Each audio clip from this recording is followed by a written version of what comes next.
what brought fitness in your life, and how has it changed you as a person? I'm completely sugar free. Since I've been a kid, I've never had aerated beverages, and I don't drink coffee, tea. I've never smoked a cigarette or even a shisha in my life. I went to college in the US, did my undergrad at Brown University in the US, and a lot of my experiences there shaped eventually the entrepreneurial path I took. So I've grown up with Ayurveda. Indian companies have not taken yoga to the world, and I'm very patriotic. I wear this band with the Indian flag on my hand. I've been wearing it for the last 13 years. So I called my dada from campus. He was alive at the time, and I said, hey, we can't let the same happen with Ayurveda. In 10 years, behavior rapidly changed. I started realizing that e-commerce was not a fad. I remember the promise I made my dada and I quit my job.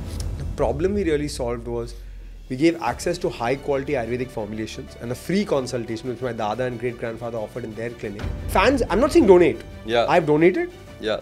And I'll talk to you about that, but I'm not saying donate. Sure. At least watch. Everything is not yes or no. It's not black or white. And so from the place we started to where we are today, we are taking steps forward, right? Sometimes just because you have this privilege, people assume that it came easy for you. I'm not doing it to make myself famous. I'm not doing it to make money. I'm doing it to disseminate thesis, help founders, share what we want to do, and build our business as well. So today we have Arjun with us. He's an operator turned investor. He runs Verlinvest right now, which is a venture capital fund focused on consumer businesses, investment in consumer businesses. So thanks a lot, Arjun, for coming. My pleasure. Thank you so much for having me. Great. So I was looking forward to this conversation since some time, because I've also seen you being very, very strong on your content play as well. So obviously I would love to understand a little bit more about that. But before that, if you could give a quick snapshot of your journey till now, and then maybe we can dig deeper on various aspects of your life as well. Absolutely. Look, I'm Bombay born and raised, and I always start my introduction with that because the city's been a big part of my life. I've grown up here. I went to college in the US. I came straight back here, and I've been back here for a decade. I don't think I'm leaving anytime soon. And, I sold my company in 2021, and I'll tell you that story. But at that time, I had pretty much at age 29, I had the whole world open to me. Right? I could have gone anywhere, moved anywhere, lived anywhere. Thought about it for a few minutes and then said, no, I'm not leaving this place, right? I can't leave Bombay. So there's a certain draw that Bombay has, and a deep impact that's had on me as a person. I also support Mumbai Indians. I'm a diehard fan, and I'll never change that. So I'm Bombay born and raised. I went to school and college. I went to school here. I went to college in the US. I did my undergrad at Brown University in the US. And a lot of my experiences there shaped eventually the entrepreneurial path I took. So I've grown up with Ayurveda. My family's been in Ayurveda for 150 years. I was personally cured of asthma, juvenile bronchitis using my grandfather's formulations. And I think when I went to the US, I saw this move towards natural organic products. I saw yoga being repackaged. I saw yoga mats, yoga gyms, yoga apparel, Lululemon, multi-billion-dollar industry in the US.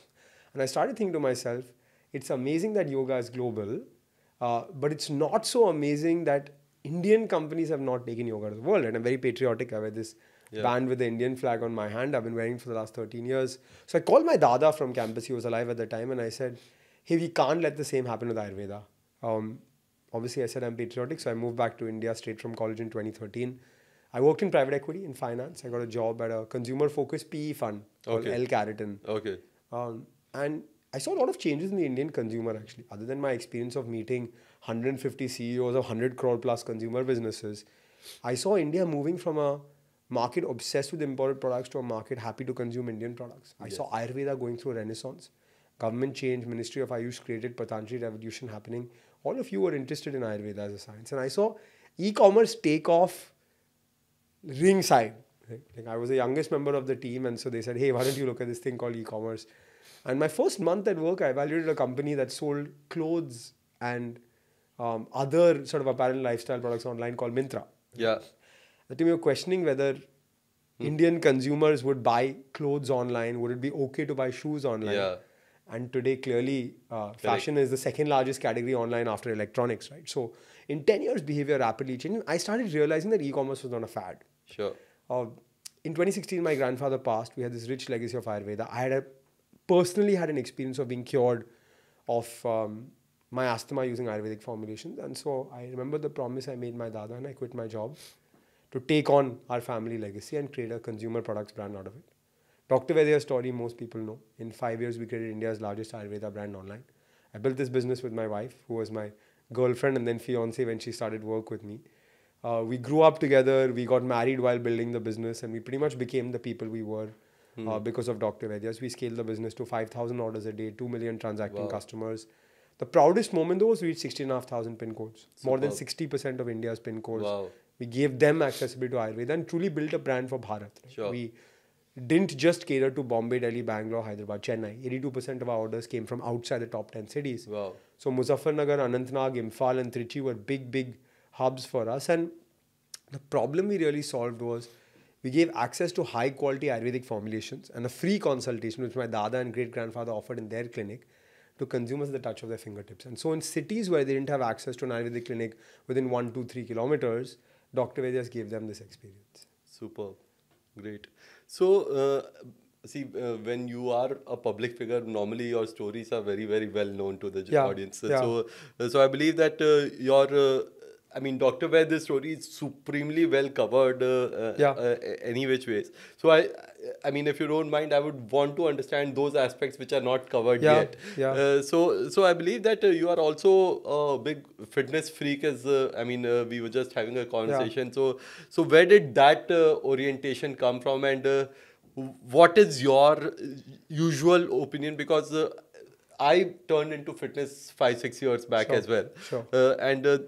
Up until then, now I laugh at the kind of person I was. Correct. I mean, right? But up until then, I used to think that, koi jogging kar raha hai, tabhi to heart attack se, passed away, etc., etc. So now what's the point? You should just enjoy your life. I used to have half liter ka Coke every day almost.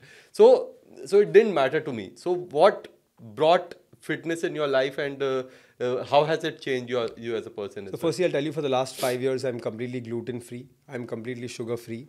Since I've been a kid, I've never had aerated beverages, and I don't drink coffee, tea. I've never smoked a cigarette or even a shisha in my life. And I think I take this very seriously. Why did I get into fitness? Honestly, I grew up a very chubby kid. Okay. I was made fun of all my life. I could never make the football team. I tried 7 years in a row, and I could never make the football team. Also, I liked a lot of girls growing up. None of them liked me back.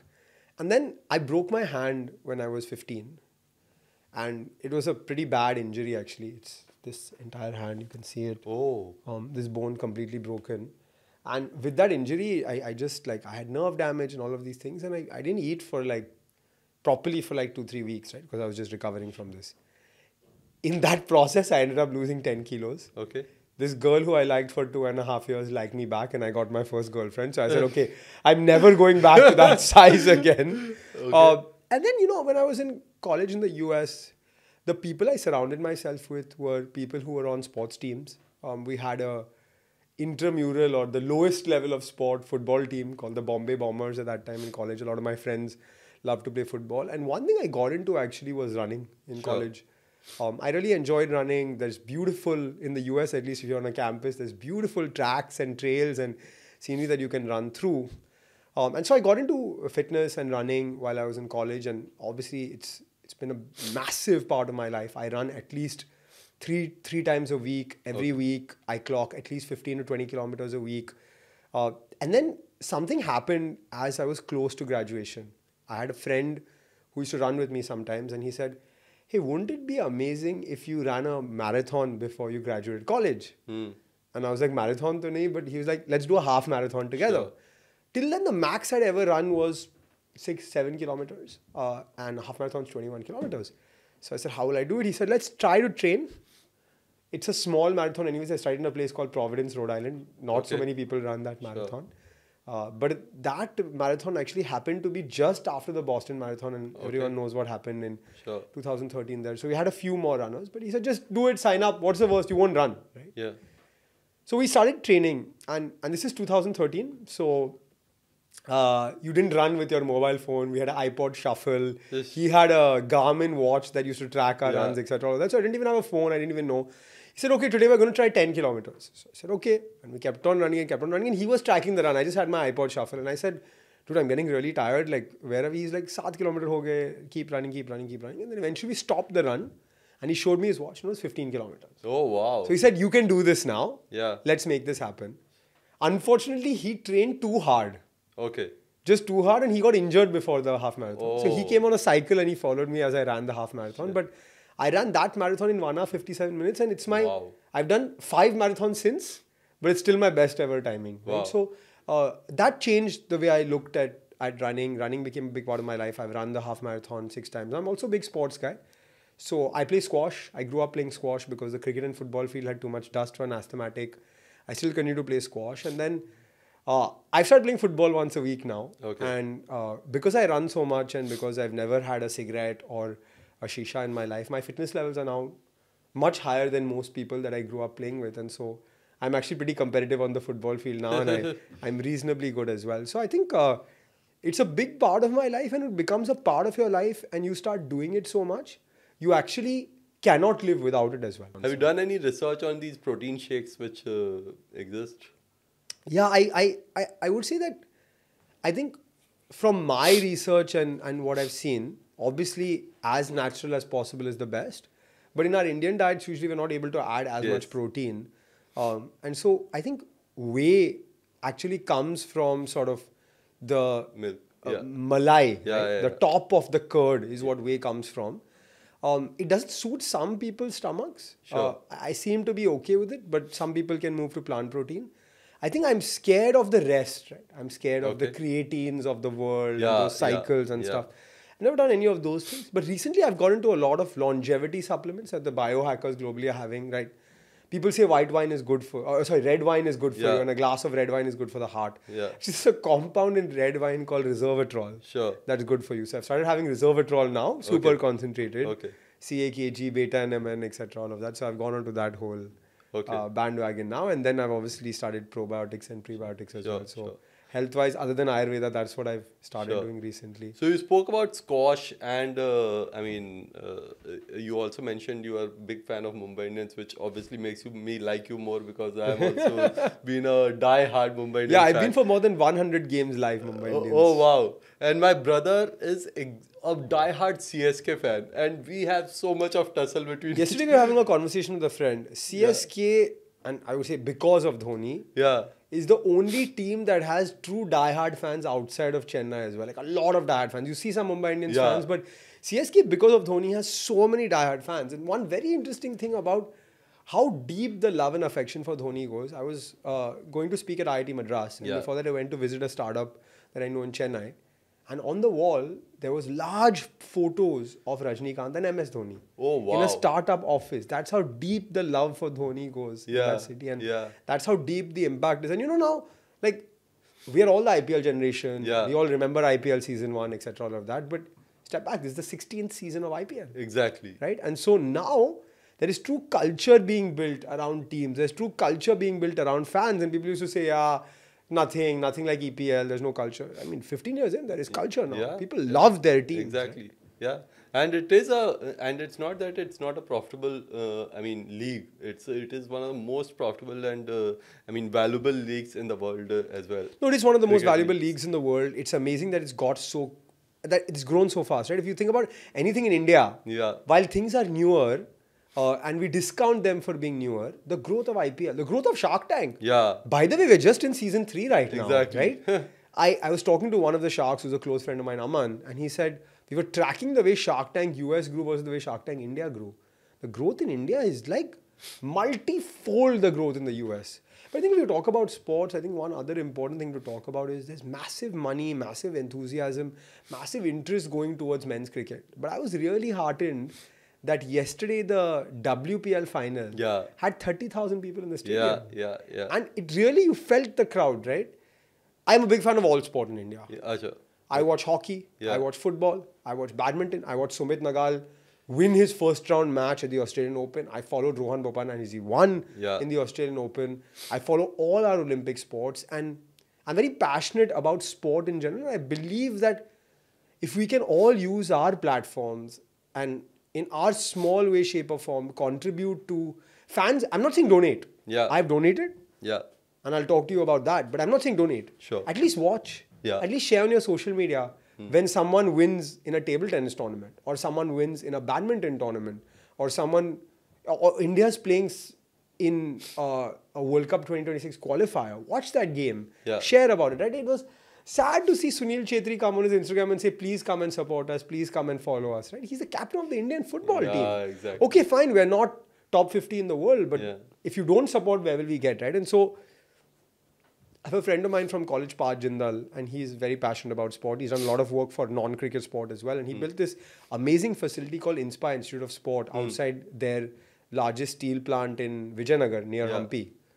And Neeraj Chopra, Bajrang Punia, Sakshi Malik have all come from this facility. So I visited there first time in 2018, and I just saw the work they were doing. We also got the amazing opportunity to train with the athletes there. And I told him, when I have money in life, I'm going to give you some money for this place. Sure. And then 2021, before we did anything, buy a house, solve for capital gains, invest in startups, invest in other companies, the first thing I did was donate money to Inspire Institute of Sport to train 2 athletes until Paris Olympics. Wow. And my wife and I have been donating there every year since. Superb, superb. What do you think this sporting culture brings in India then? I think, look, sports brings people together, right? Sure. I watch every sports documentary there is on Netflix, Amazon Prime, Hotstar, etc., all of that. And I was watching these 2 documentaries, one Welcome to Wrexham and the other Sunderland Till I Die.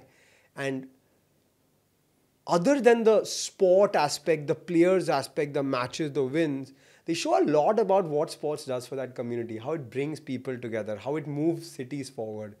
And I think it's a deep part of recreation, of weekends. But if everybody in the community is going to the Mumbai Indians game, if everybody in the community is going to the Mumbai City FC game, then that community is coming closer and closer together. Eventually, everyone has season tickets. You sit next to the same person, you get to know that person, you see that person outside. I've made so many friends on the football field. Yeah. I've made so many friends while playing squash. I play squash almost on a weekly basis with an uncle who's 10, 11 years older than me and his son who's 13 years younger than me. And I have friendships with these people outside of the squash court, right? Yeah. So I think sports does a lot on that aspect. If I now talk about what we love, which is startups, entrepreneurs, founders, if I talk about that aspect, I think sports teaches a lot about mentality, right? Sports people fail and succeed in public eye. Every time you win a match or lose a match, there are fans, there is broadcast, there is interviews, everything you do is public. And so dealing with that pressure, dealing with that discipline of showing up every day even if you've lost a game, dealing with the disappointment of loss and the joy of winning but still remaining calm, dealing with the adulation while still remaining grounded. These are amazing characteristics from which we as entrepreneurs or people in the corporate world can pick up a lot of things.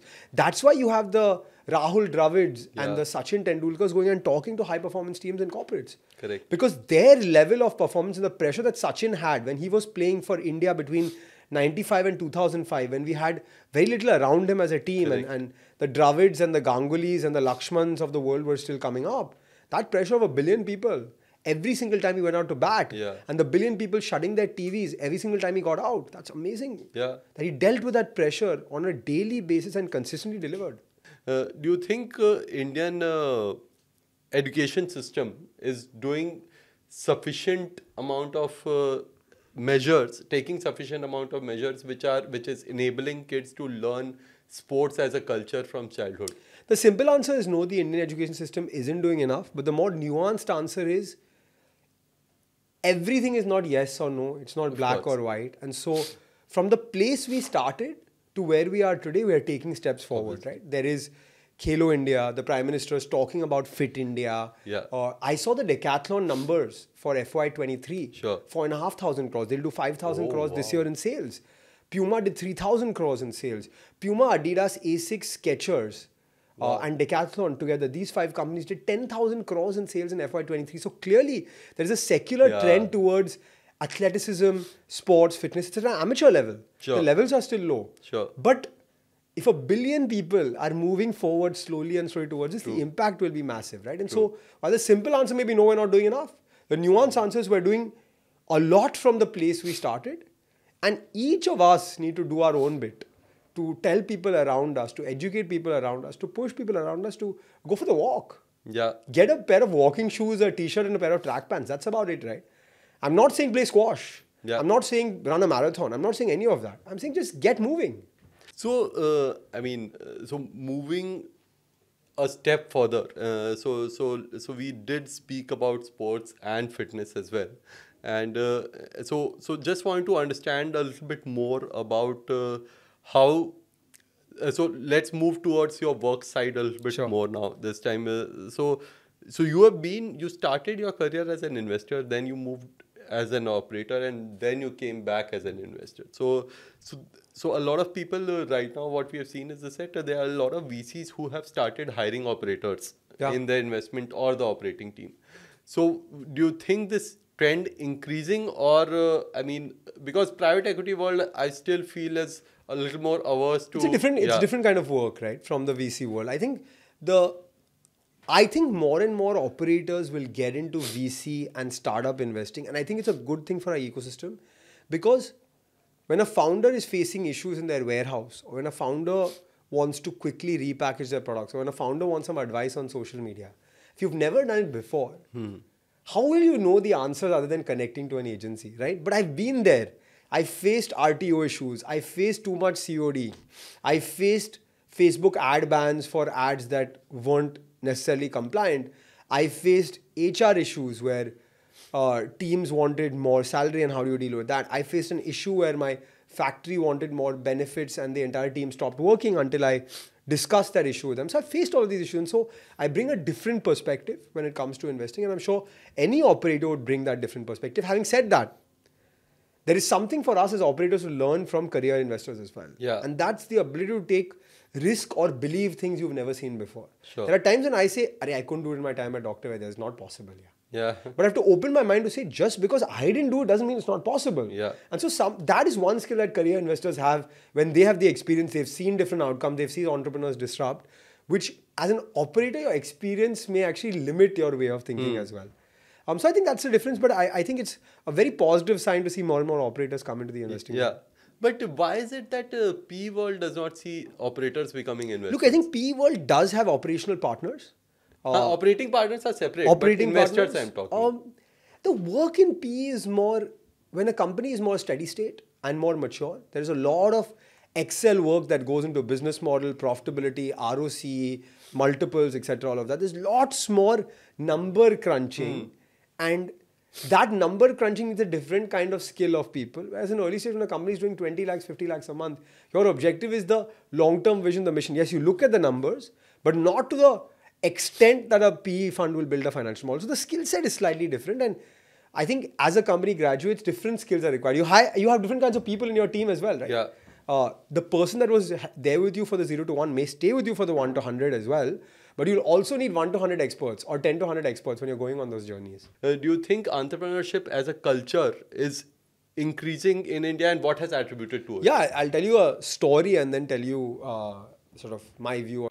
Yesterday, I was in an Ola coming back from a meeting, and my Ola driver pitched me a chain of coffee shops that he owns in his hometown in Fatehpur, UP, right? So I get into a conversation with most of my Ola and Uber drivers, and usually the conversation is about Ola versus Uber, what's working, how much money are you making, are you happy with it, etc. So he started asking me, "आप क्या करते हो काम के लिए, sir?" I said, "मैं startups में invest करता हूँ." And now I can say startups में invest करता हूँ because in the last 5 years with Shark Tank, with other shows like the Amazon Prime show, which I was on, with sort of social media, everybody knows who the founders are, right? So he said, "Oh, really amazing." And then he started pitching me the business, right? He was like, "Actually, मैं Ola चलाता हूँ. Every few months मैं Bombay आके Ola चलाता हूँ. I make some money and I reinvested in my chain of coffee shops." So I said, "What's your chain of coffee shop?" He said, "I run a chain called Chotu Ki Coffee Shop. I'll be honest, I found this in some, I saw online some chain of a similar name in Pakistan. I copied their name and made a little bit of changes." And I said, "क्या बेचते हो आपकी coffee shop में?" He said, "Sir, burgers, pizzas, Maggi, 100 प्रकार के चाय और 1-2 प्रकार की कॉफी." तो ऐसे फिर आप कॉफी शॉप क्यों बोलते हो? He said, "सर, चाय की दुकान बोलेंगे तो एस्पिरेशन कहाँ है? कॉफी शॉप बोलते हैं तो लोग को ऐसा लगता है कि कैफे है तो अच्छा है." एंड आई सेड, "ठीक है, बिजनेस समझा दो." He said, 10-12 हज़ार रुपये पर डे हो जाता है मेरे कॉफी शॉप में, तो 3-4 लाख रुपए पर मंथ मैं करता हूँ. मेरे 3 लोकेशंस है. अभी मैं सोच रहा हूँ फ्रेंचाइज कर लूँ ये. That is how deep entrepreneurship goes in our country, and that's how subliminal the culture of building a business in our country. And Ola driver is making money from driving an Ola in Bombay every few months, going back to his hometown, reinvesting his business because he wants that to be large, right? So I think entrepreneurship culture has gone deep in our country for a very, very long time. So I've also heard that there are some of the marquee investment companies do keep track of some of the investments which they didn't do. Yeah, I mean, absolutely. make a list of such I companies. have an anti-portfolio. Yeah. I missed investing in Mokobara. I Oh. missed investing in Pilgrim. I missed investing in XY6. I even missed investing in Zepto at the seed round. Adit came, and at that time he was doing a different business called Kirana Cart. It was fruits, vegetables in 10-15 minute delivery. I didn't think that was Acha. going to scale, and eventually that became Zepto. And so the learning from that is, if it's a good founder, they'll figure it out. Can you just narrate one of the most memorable pitch you have seen, you have heard, and you ended up investing or not investing? Yeah, I think a very, very memorable pitch for me was the pitch of this company called Beetle Leaf Company. Okay. The founder was selling pan on Swiggy. Okay. Initially, when I heard the idea, I was like, this is not going to work. And then he explained to me the idea, and he said, look, the modern generation doesn't want to go to the pan wala. They think it's unhygienic. They don't want to travel. They want the convenience of reaching home. They want a standardized product. And so I'm selling pan on Swiggy. It's standardized. I have 40 locations across the country, and everywhere you go, you'll get the same pan. Yeah. And by the way, I have tiramisu pan and blueberry pan, etc. All of that. When I delved into the numbers and understood the consumer trend, it was real. And I invested in that business. Wow. And now I have 65 locations across 40 cities, selling pan on Swiggy and Zomato. Wow. And that tells you another thing about the Indian economy, right? The Indian consumer is truly nuanced. Like we were talking about that coffee shop, right, earlier. Coffee shops in India don't really sell coffee. They sell coffee and food attach rate is almost 50% in coffee shops in India. Wow. Go to the US, it'll be 10-15%. And one of the, so other than this Ola pitch, what is one of the most bizarre pitch you would have heard? Or one of the funny ones? Yeah, look, I've seen a lot of, I would say a lot of funny pitches where the idea seems to just come from a personal problem, but it's not a large market problem, right? And I think the challenge with consumer investing is that you consume the products that you invest in as well. Yeah. And so a lot of times personal bias comes into the way you consume or the way you invest, because my friend said and my aunt said and my cousin said and all of that, right? So other than a pitch, I'll give you an example at Dr. Vaidya's as well. The first product I launched was Live It Up. It was my favorite product, but it was a massive failure. Live It Up is an Ayurvedic hangover shield that developed up as a long-term liver protector. I was very passionate about this product because I was 25 years old and I used to party and I used to have a good time, and then I wanted to wake up fresh the next morning and be active.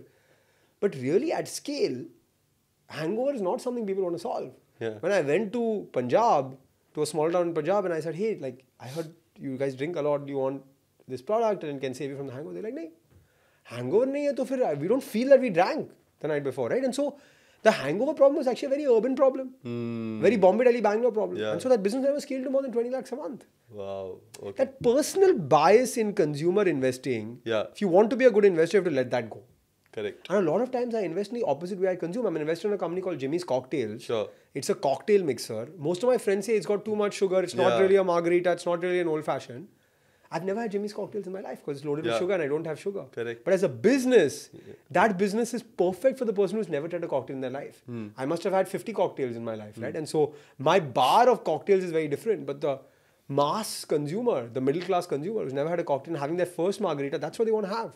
They want to have something sweet that makes them remember something they know. But then let me ask you that, जैसे for example, good that you brought this point up. As an investor, you don't need to be a consumer for you to take an assessment whether to invest in the business or not.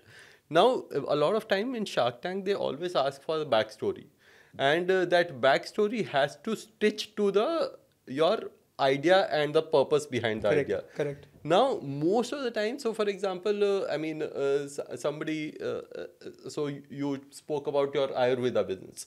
You were suffering with, asthma. And that's why it gelled well with your purpose, etc., etc. And so can you build a business for which you yourself does not need to be a consumer? I mean, as an operator, I'm asking. Yeah, you can. So I think there has to be a passion. the passion may not be you eating the product every day. Sure. Right? Like I built lines of products I never consumed. I don't have diabetes. I never had arthritis. I never had intestinal ailments like IBS. I still build lines of products because I was passionate about healing people. I was passionate about Ayurveda. I was passionate about the message of Ayurveda for modern consumers. So the message doesn't necessarily have to be you consuming the product. I think actually as a consumer investor, I invest in most products I don't consume because my way of consumption is the way of consumption of 1% of India. And 1% of India consumes like New York, LA, San Francisco, London, Hong Kong and Dubai. Sure. But that is not how the 600 million of the middle class in India consume. If you want to build a large business, other than certain sectors where the AOV is very high like jewelry or luxury hotels, etc. If you want to build a mass scale business, you have to go into a deeper TAM opportunity. One thing about your background, Arjun, and I always, for example, you come from a pretty affluent background as well, right? Many a times what happens is that there is a taboo which gets created that you would have gotten it easy in life. And does it come in, so how does it enable you and how does it disable you in your profession? Yeah, so I'm not going to lie and hide it. I come from a privileged background. My dad is a pretty successful entrepreneur. He's run a jewelry and watch business for the last 42 years. That is my family business. And so I never had an issue of shelter over my head. I was fortunate to go to one of the best schools in India. I went to the Dhirubhai Ambani International School. My parents paid for my education at Brown University, and education in the US is very expensive. I remember that time they had paid $200,000 just for my tuition and then more for sort of my staying, etc., all of that. But I think that sometimes just because you have this privilege, people assume that it came easy for you. Had I joined my dad's business, I would have had a platform. Here I took forward a business that my granddad ran. I lost the core of the business, which was my granddad. I inherited a clinic, some formulations, and an almost defunct manufacturing facility with 2 or 3 people. From there, I took the business forward. I can tell you my journey of struggle. I entered an industry where everybody had 25, 30 years of experience. Yeah. I was a 25-year-old kid who could not grow a mustache or beard. Yeah.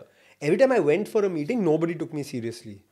I tried to revolutionize or disrupt Ayurveda. Everybody said, you're bastardizing the science. There's no way this can be successful. When I used to go for pitches, when I used to try to pitch to VCs and funds for money, a lot of them said, hey, why don't you ask your dad for money? And yes, fine, there was some amount of capital. I'll be honest, my family did do my seed round. The first 3 crores that went into Dr. Vaidya's, my family put in the money. Yeah. Other people may go to other investors for the money, and I was fortunate to be able to have my family do the seed round because they made 50x on the investment in 5 years, right? When I returned the capital back to them. But I think that sometimes you have to judge entrepreneurs not based on their background, positive or negative, right? Yeah. I feel a lot of times investors say IIT, IIM, McKinsey, Harvard, top colleges, these are the people I want to back. And then sometimes they say, hey, this guy comes from an affluent background, and so the rigor, the vigor of work, the rhythm of work will not be there in this person. I think our job is to invest in people. And so we have to give each individual person a chance. Does this person have the right to win? Does he or she have the drive? And will he or she fight through tough times with grit and resilience? And when has it enabled you? I think the biggest enabler for me was my family did my seed round. Yeah. And so we safeguarded that equity that eventually led to massive value creation. Correct. So that enabled me, but that's because I had the opportunity to be able to get that capital, right? Yeah. And actually, my family didn't even do my seed round. I inherited a company which my dada used to run. That company had 3 crores of reserves. Yeah. Because that's the profit my dada had made from his practice over so many years. Sure. Because you also run your content game is also quite strong. So and we have recently, what we are seeing is that Jay Shetty getting all this flack about his story not being, completely true and it being sensationalized so much. So have you ever faced that also coming your way? See, firstly, I don't make money from content. I don't do it to make money. I don't do it to build my fame. I do it for 2 reasons. First reason was actually I do it because I used to tell my portfolio companies, use Instagram Reels, create content, etc., all of that. And they would say, you write on LinkedIn, how can you tell me to write on Instagram Reels? What do you know? So I started by doing it to say, I want to educate myself so I can educate my portfolio companies. And second, actually, while I'm in a business today where I have only 2 years of experience. Most fund managers have 10, 15, 20 years of experience. I have to find a unique moat that other people don't have. And to me, that moat is my content. My thesis pieces on LinkedIn and Instagram over the last 6 months have got more than 15 million views. Wow. When I write a thesis piece on mass premium sneakers, or I write a thesis piece on the price point where coffee has an opportunity in India, or I write a thesis piece on the religious tourism opportunity in India, or I write a thesis piece on the toy industry in India, what I'm doing is instead of talking to Livement or Economic Times, I'm putting a LinkedIn post about it. And those LinkedIn posts sometimes get 500,000 views, and my Instagram reels sometimes get million, 2 million, 3 million views. Wow. What also happens with that is 50 coffee companies reached out to me. Yeah. And 6 sneaker companies reached out to me. And the sneakers I'm wearing today on your show is a sneaker company that I met after I put my mass premium sneaker reel out. And I'm now going to invest in that company as well. Wow. And that's really the power of this. It's a new age way to disseminate your message, a new age way to get founders to know you, a new age way to have that conversation. I would say that when I sold Dr. Vaidya's, maybe 4 in 10 founders knew who I was when I reached out to them. Now with my content and the sort of way we put it out, 7 in 10 or 8 in 10 founders already replied to my message or know who I am. And that's what I do as my business, right? So I'm not doing it to make myself famous. I'm not doing it to make money. I'm doing it to disseminate thesis, help founders, share what we want to do, and build our business as well, right? Yeah. Because at the end of the day, while I'm a VC, I'm also running a business. Yeah. How did you think of it? How did this idea come to your mind that I should do content? I was doing content on LinkedIn, sharing. The reason I started writing on LinkedIn was in COVID, we had a very serious experience and a very deep experience, physically, emotionally, mentally taxing experience to keep our business open in COVID. Sure. But also there were some beautiful stories of our team, of my grandmother who helped us during that time and helped us work through that time as well. I started sharing those stories. And I started enjoying sharing those stories as well. And I felt like it allowed people to connect with the brand more. Then when I sold the business, there was that to talk about, my experience to talk about. And then eventually as I started this new path, there was that to talk about, right? So I think on LinkedIn, it just continued from writing from the pandemic and I enjoyed doing it and people enjoyed reading it as well. On Instagram, I actually had a few friends who are influencers who said, what you're sharing on LinkedIn, similar stuff you should share on Instagram. The audience is different. They would love to learn from someone like you. Okay.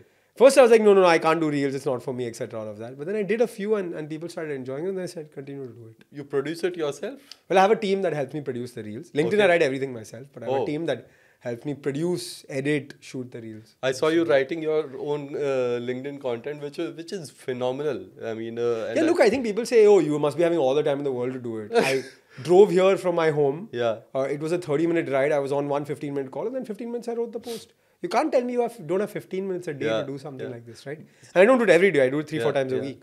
But do you also recommend this to your portfolio founders? I mean, that creating your brand is also extremely important. See, there's 2 types of founders. There's a type of founder like me who can do it. Yeah. There's a type of founder like my wife, Trisha, who doesn't necessarily enjoy doing it or like putting herself out. If you can do it, it's the cheapest and best form of marketing. It's the most genuine form of marketing. Yeah. If you can't do it, then I mean, you can't force it as well. So right? I'm not asking about can or can't. It's about, is it important or not? Until you have a brand ambassador who's a celebrity or a sports person or a Bollywood actor, you have to be your own brand ambassador, right? Exactly. So I wear this t-shirt with V3 Ventures. I'm a VC, but I still wear my brand on my sleeve. Yeah. At Dr. Vaidya's, you always saw me wear a green polo. The green Dr. Vaidya's polo. I had 7 of them. I wore them every day to work. I think these small things make a massive difference. Okay. And I think a lot of people underestimate the importance of this whole thing, right? I mean, Aman Gupta runs a massive company. He still wears the board t-shirt everywhere he goes, right? Yeah. I think big or small, you have to be your own brand ambassador. You have to wear it on your own sleeve. If you don't embody your brand, how will your team embody your brand? Exactly. I agree. Great. Thanks a lot, Arjun, for your time. And it was really, really insightful in terms of various, I believe that we touched sports, fitness, your journey, and I mean, the taboos which has been attached to people with similar background as yours. Any parting thoughts which you would like to share with us? Yeah, look, thank you so much for having this conversation with me. I think we talked about things that I usually don't talk about. And I'm glad to have this conversation. I think the last thing I'll say is, look, I've said it before and I'll say it again. There's no better time in India to build than now.